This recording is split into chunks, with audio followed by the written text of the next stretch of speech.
Sir, in this entire journey, we have not had much opportunity to discuss about prototyping, which forms the first basic step after the proof of concept.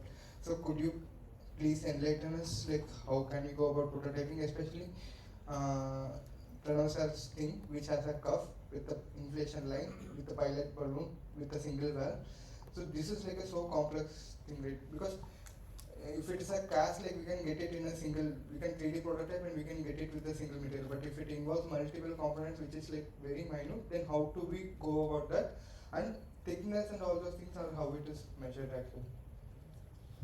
See, actually, that is a very different, very specific skill set and understanding as an engineer.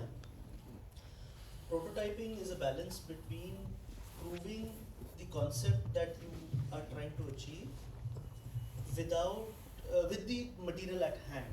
Right? If you have an injection molding machine and a tool room, you might as well do an injection molding.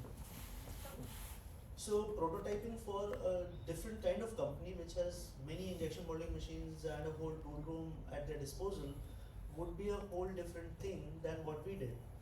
So prototyping is proving the concept that you are trying to achieve with the limited resources that you have. And it is done. Structurally, what you should do is do it step by step.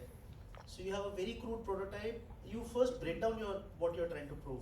You may want to see 5 different things. You pick up one and say, okay, first I will just prove this. So we broke our system down by saying there's an anchoring mechanism, there is a continence mechanism, there is an insertion. So in some of those prototypes, you would see this is just a tube with a balloon on it. So we just wanted to see how, we did not know how silicone balloons work. We needed to understand that as well. So we did that. Then we said, okay, we need to keep it inflated, but we want to deflate it when we want. How do we do that? So we just checked that portion. Very simple, very quick, with whatever material is hand. Our first one was 3D printed because our very first prototype was what size, what shape, what form will it look like. So the idea was just to understand the form, not the function. When it came to function, it was a very ugly looking thing, but it did the job what it was trying to do.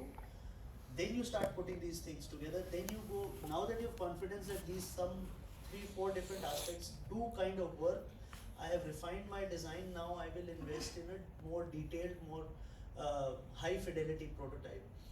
That's when you go for vacuum casting or some other more advanced techniques. And then finally you go for molding. In our case, it was on silicone, so we spent almost a year finding good vendors who would do that for us. So prototyping is the engineer's job to ensure and understand how they will be able to bring to life the concept that they have sketched on paper. So there are various techniques. It's not just 3D printing. You can actually just do clay molding. It just has to work. You just has to literally apply all your engineering knowledge and understand what you are trying to do and implement it with the limited resources so that you can then do a quick feedback and quick iteration.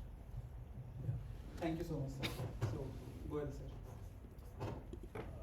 First thing, in every batch of MBBS, at least 5% people